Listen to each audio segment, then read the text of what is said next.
Chapter 7: The Psychology of the Dream Processes. We must now consider another series of objections against our procedure in dream interpretation.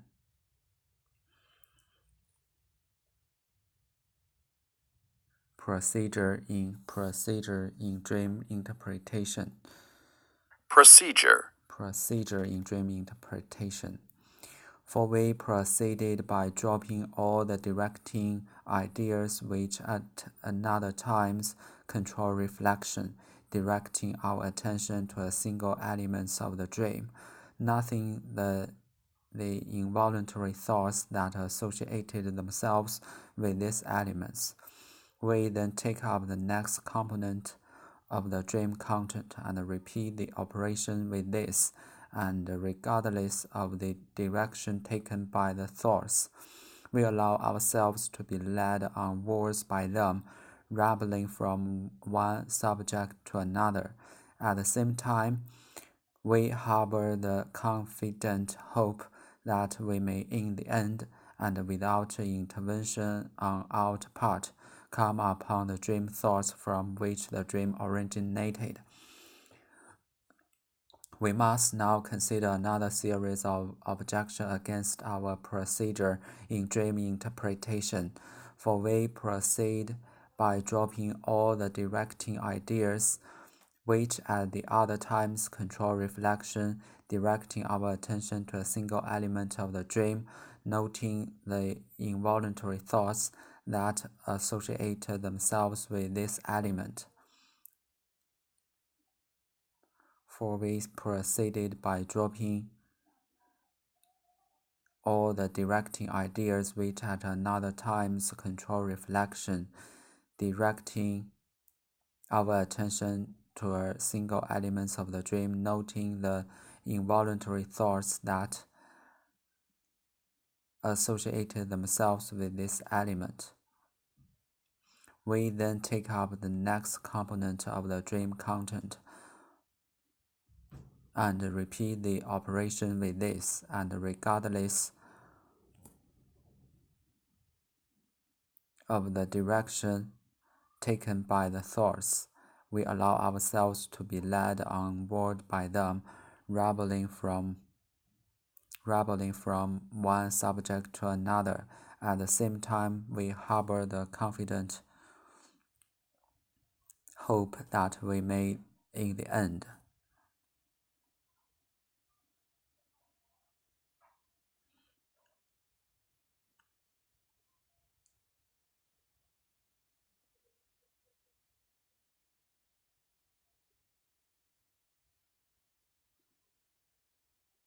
come upon the dream thoughts from which the dream originated. For this is demonstrably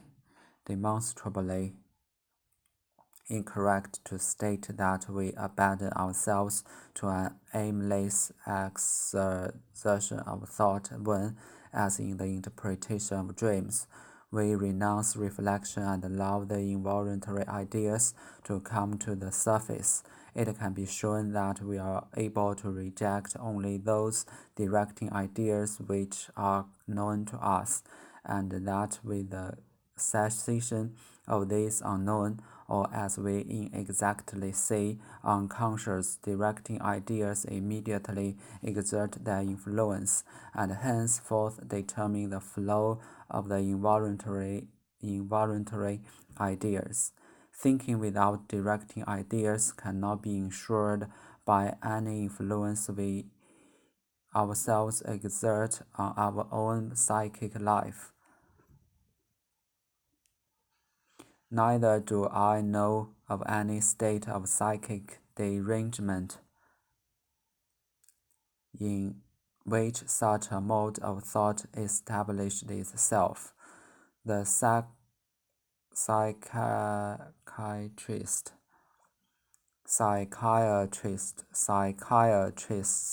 have here far too prematurely relinquished the idea of the solidity of the psychic structure. I know that an unregulated stream of thoughts devoid of directing ideas can occur as little in the realm of hysteria and paranoia.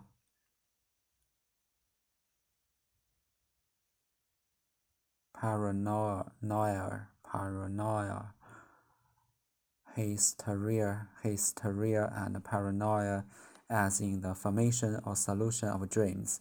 Perhaps it does not occur at all in the endogenous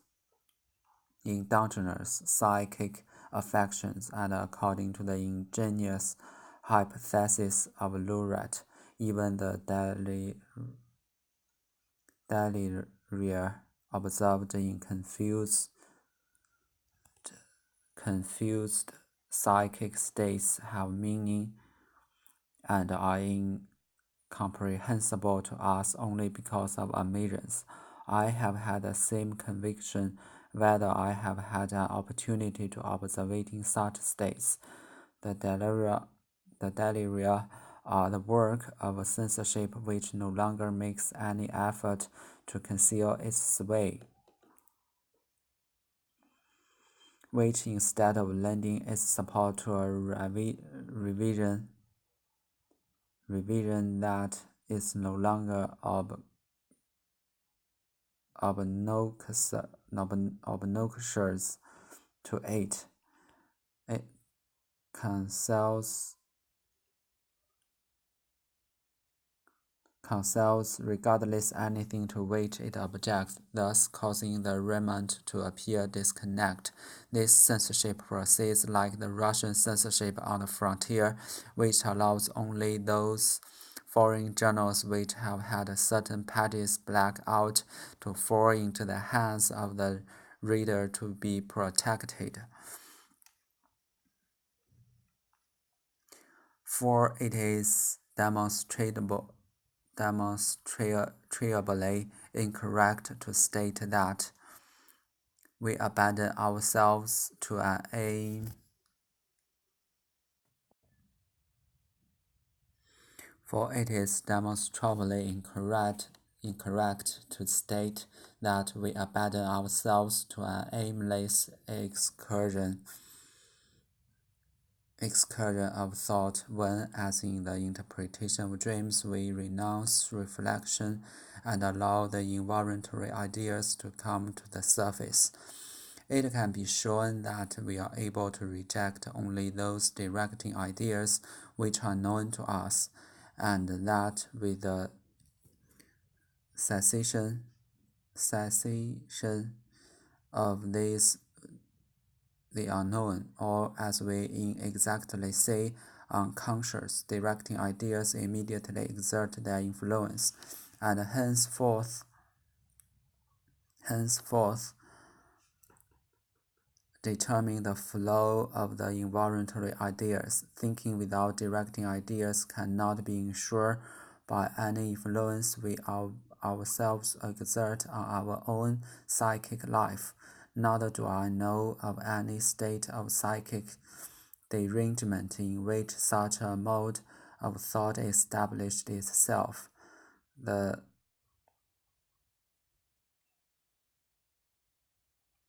psychiatrists have here far too prematurely relinquished the idea of the solidity of the psychic structure. I know that an unregulated stream of thoughts devoid of directing ideas can occur as little in the realm of hysteria and paranoia as in the formation or solution of dreams. Perhaps it does not occur at all in the endogenous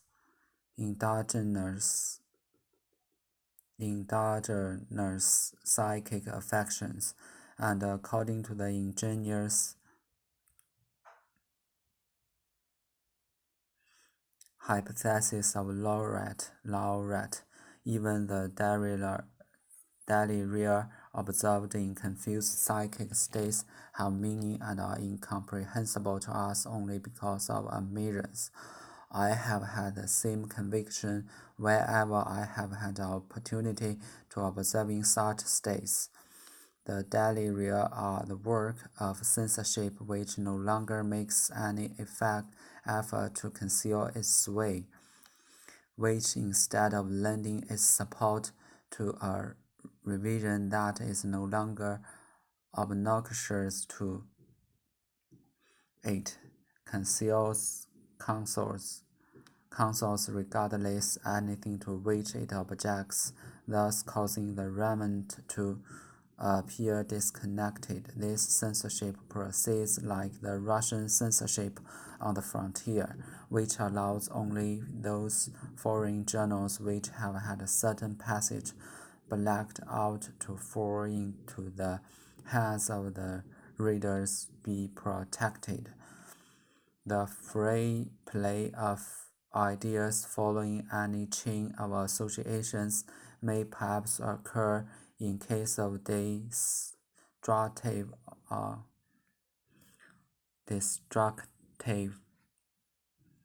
organic affections of the brain.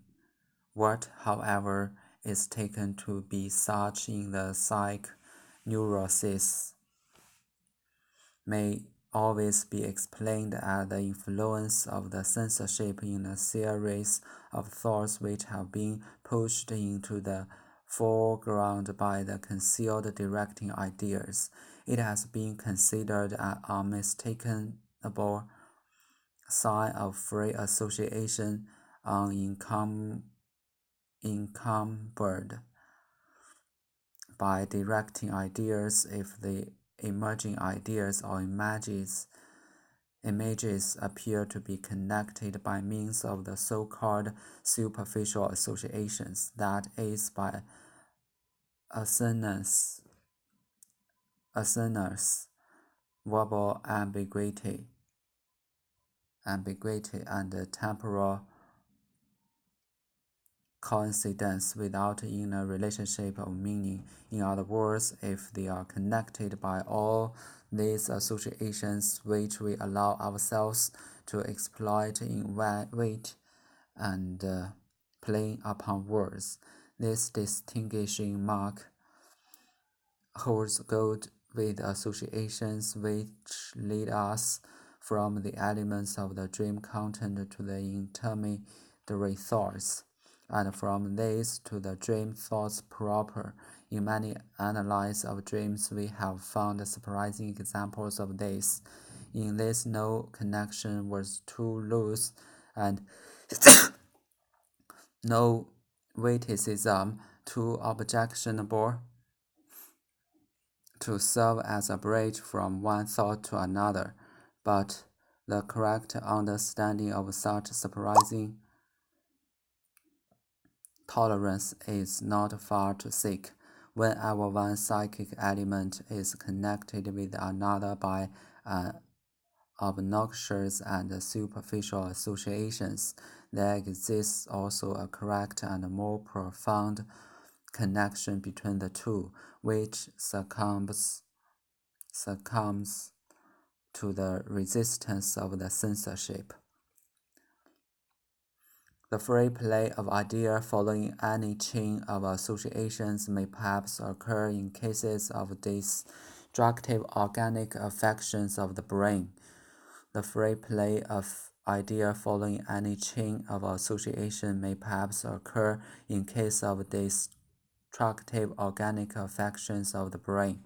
What, however, is taken to be such in the neurosis may always be explained as the influence of the censorship on a series of thoughts which have been pushed into the foreground by the concealed directing ideas.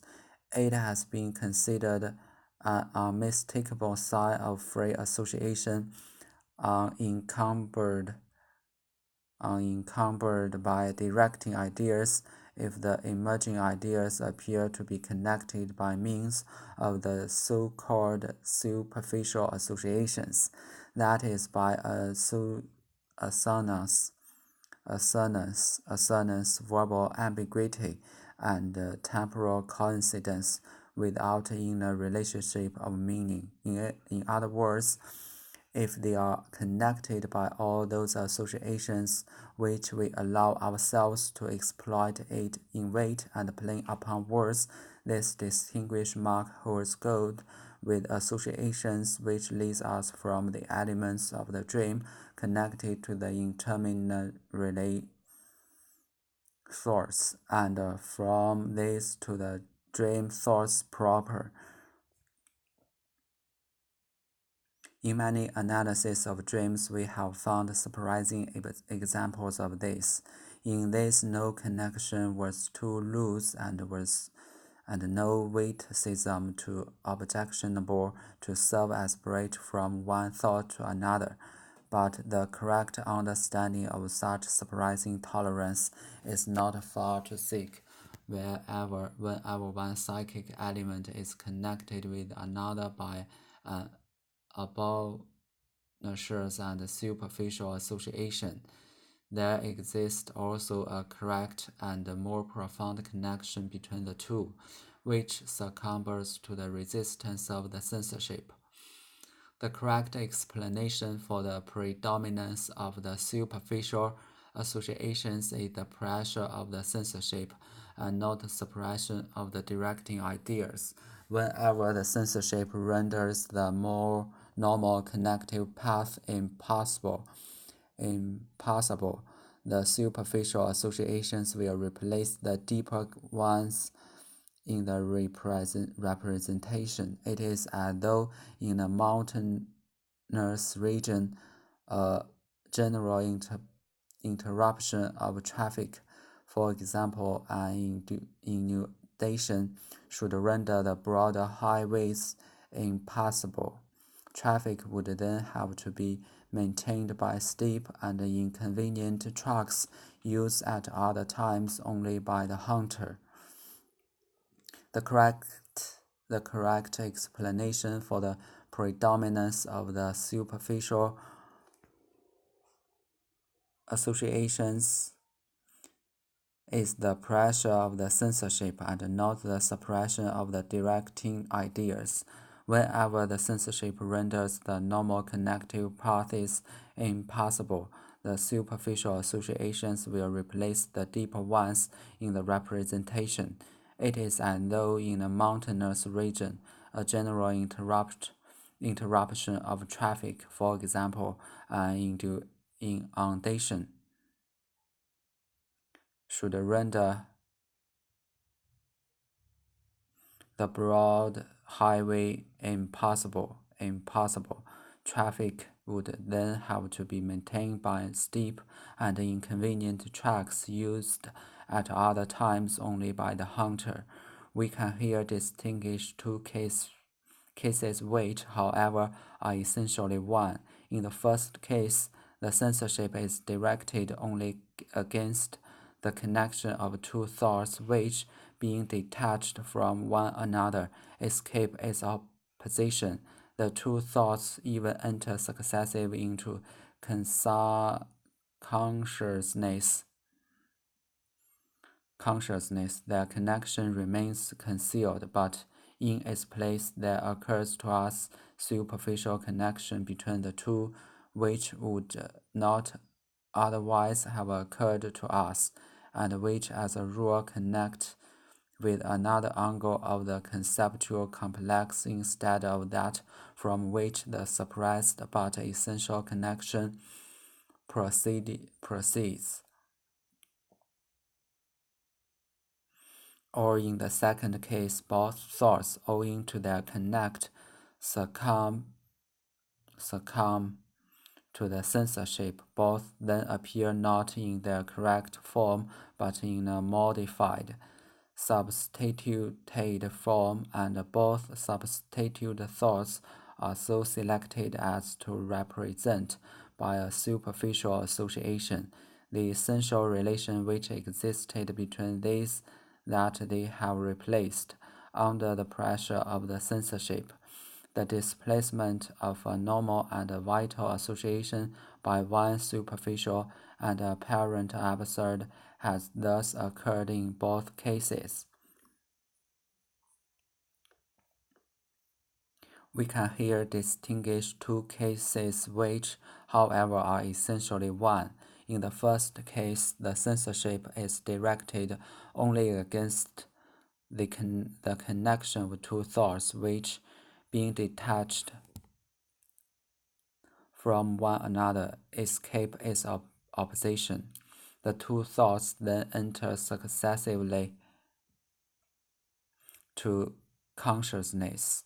Their connection remains concealed, but in its place, there occurs to us a superficial connection between the two which would not otherwise have occurred to us, and which as a rule connects with another angle of the conceptual complex instead of that from which the suppressed by essential connection proceeds.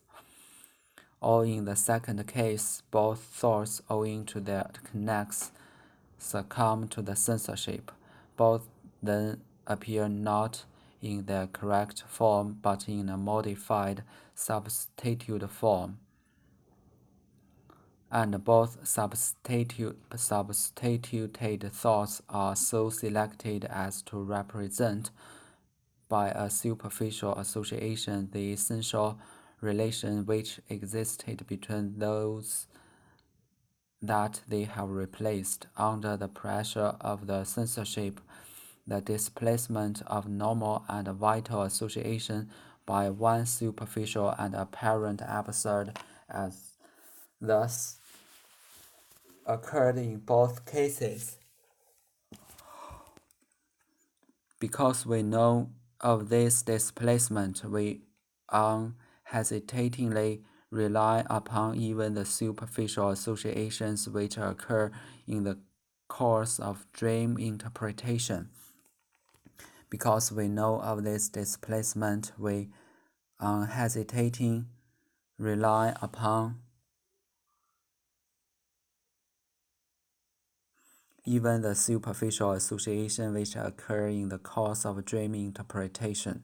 Because we know of this displacement, we hesitatingly rely upon even the superficial associations which occur in the course of dream interpretation.